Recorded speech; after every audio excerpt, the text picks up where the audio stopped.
तुम्हारी योजना सफल रही पुरु। अलेक्जेंडर की सेना अपनी राजा की मृत्यु के पश्चात पुनः तक्षशिला की ओर भाग रही है। अलेक्जेंडर समाप्त हुआ है, पर यह युद्ध नहीं।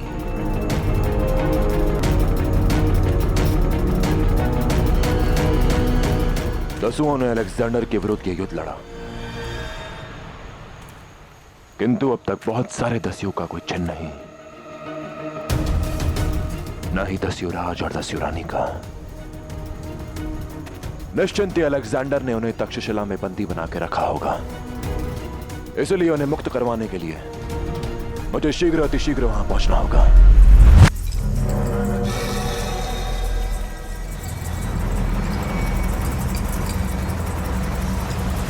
वो देखो, वहां कोई है। आक्रमण!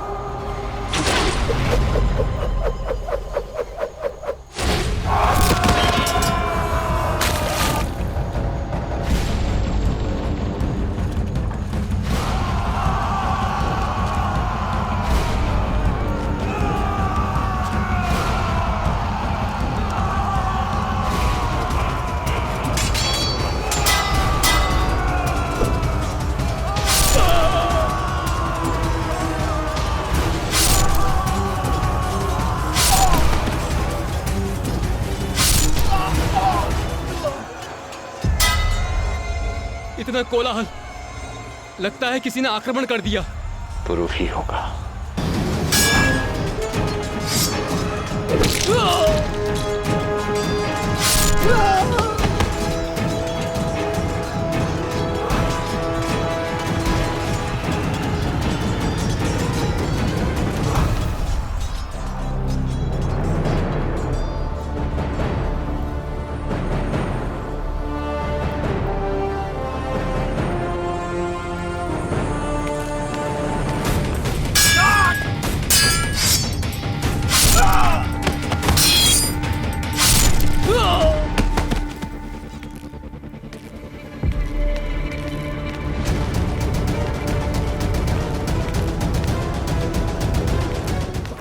महाराज,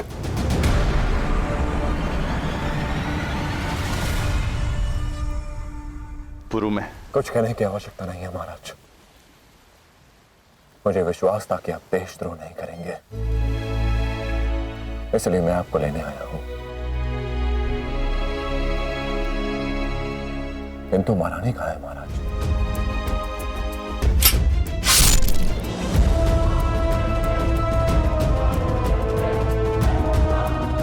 तुम्हारी मलिका की लाश तब तक मेरे पास रहेगी जब तक ये पुल बनकर तैयार नहीं हो जाता। उसके शव का अंतिम संस्कार भी नहीं कर पाया। उनका अंतिम संस्कार अवश्य होगा महाराज, किंतु उनके शव को कहां रखा गया है? वो यहां से दूर नहीं है। क्लीटस कुछ मुट्ठी भर सैनिकों के साथ उसकी शव की निगरानी कर रहा है, क्योंकि सारी सेना अलेक्जेंडर के साथ युद्ध के लिए निकल चुकी है। क्या अलेक्जेंडर अपने साथ अपनी सारी सेना ले गया? हाँ, यहाँ पे केवल क्लीटस और 100 से 200 सैनिक हो।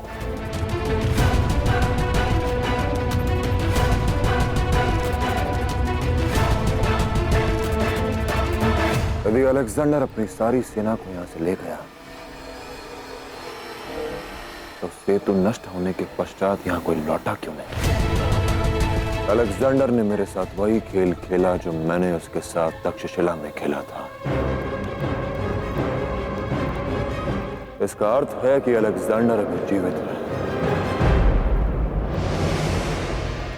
पर कहां?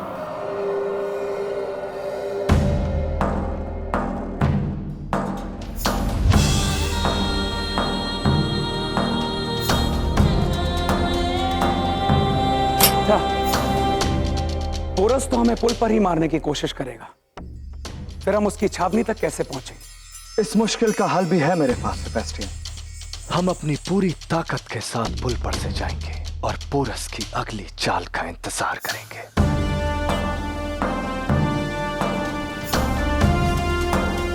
वक्त आने पर मेरे हमशक्ल को, जो मैसेडोनिया के सिपाहियों के हुजूम में छिपा होगा, हम बाहर लाएंगे। उसके बाद दूसरी कश्ती पर चढ़कर हम पुल से दूर हो जाएंगे।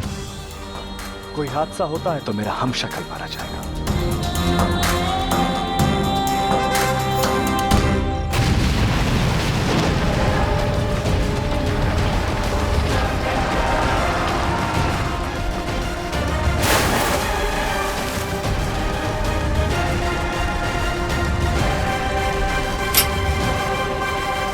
एक तीर से दो शिकार किए आपने। उन दस्युओं को कैद में रखा क्योंकि आप जानते थे पोरस पुल को तबाह करके खुद तक्षशिला जाकर अपने दस्यु साथियों को जरूर बचाएगा। हाँ हेफेस्टियन, पोरस मेरे बिछाए हुए जाल में ठीक उसी तरह से फंसा जैसा मैंने सोचा था। आज अपनी झूठी जीत का जितना जश्न मनाना है मना लो पोरस, पर कल जब तुम्हें सच्चाई का पता चलेगा तो तुम्हारा खेल खत्म हो चुका होगा। मुझे फारस और पौरव मुल्क की फौजों के बीच पीस देना चाहते थे ना पोरस? अब तुम पिसोगे मेरे और मेरे दूसरे मोर्चों के बीच।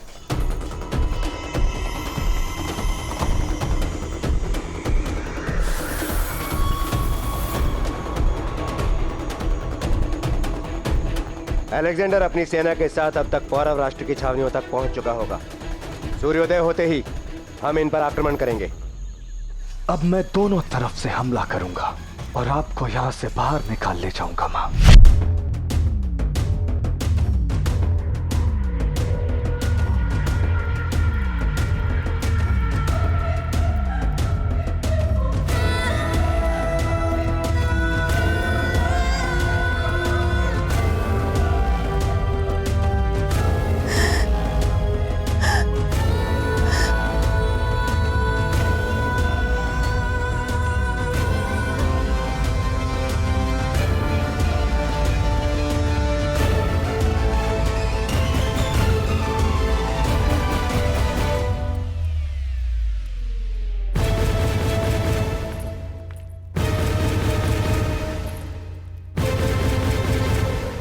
आप स्वयं देख सकती हैं, राजमाता अनसुया आपके काले जादू के प्रभाव से पूर्णतः मुक्त हो चुकी है।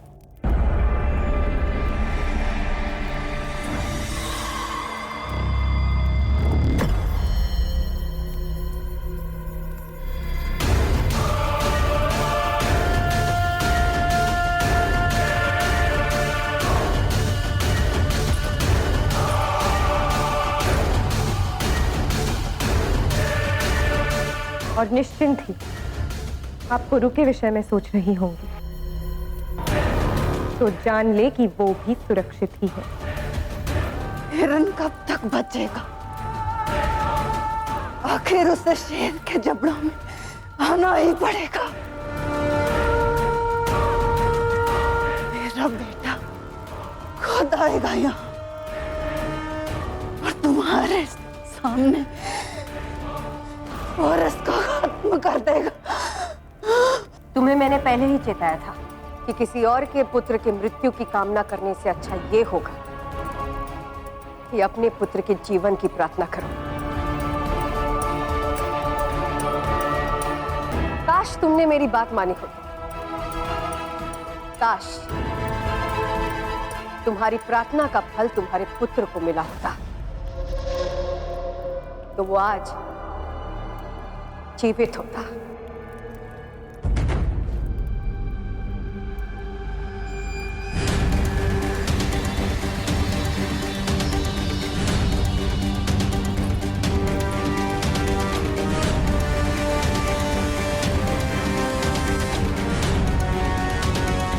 मेरे पुत्र पुरु ने तुम्हारे बेटे अलेक्जेंडर का वध कर दिया है। वो झेलम पार करने से पहले अग्नि द्वार पार न कर पाया। भस्म कर दिया है मेरे पुत्र ने उसे। नामुमकिन। ज़्यूस का बेटा एक इंसान के हाथों नहीं मर सकता। अलेक्जेंडर नहीं मर सकता। वो आएगा, मेरा बेटा मेरे लिए जरूर आएगा, जरूर आएगा, जरूर आएगा, जरूर आएगा।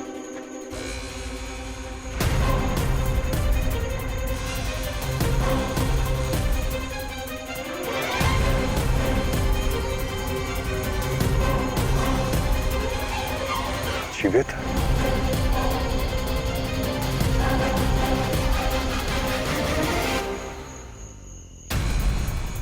पिछली बार तो तुम बच गए थे, लेकिन इस बार तुम मेरे मकसद के बीच में आए, मेरी मां और मेरे बीच में आए। अब तुम अपनी जान से जाओगे। चौंको मत। मैं जानता हूं कि तुमने मेरी मां को यहां कैद करके रखा है और मैं उन्हें ले जा रहा हूं। जब तक मैं यहाँ खड़ा हूँ अलेक्जेंडर, तुम पौरव राष्ट्र में प्रवेश नहीं कर सकता। अब अगर कोई मरने की ठान ले तो मैं क्या कर सकता हूं?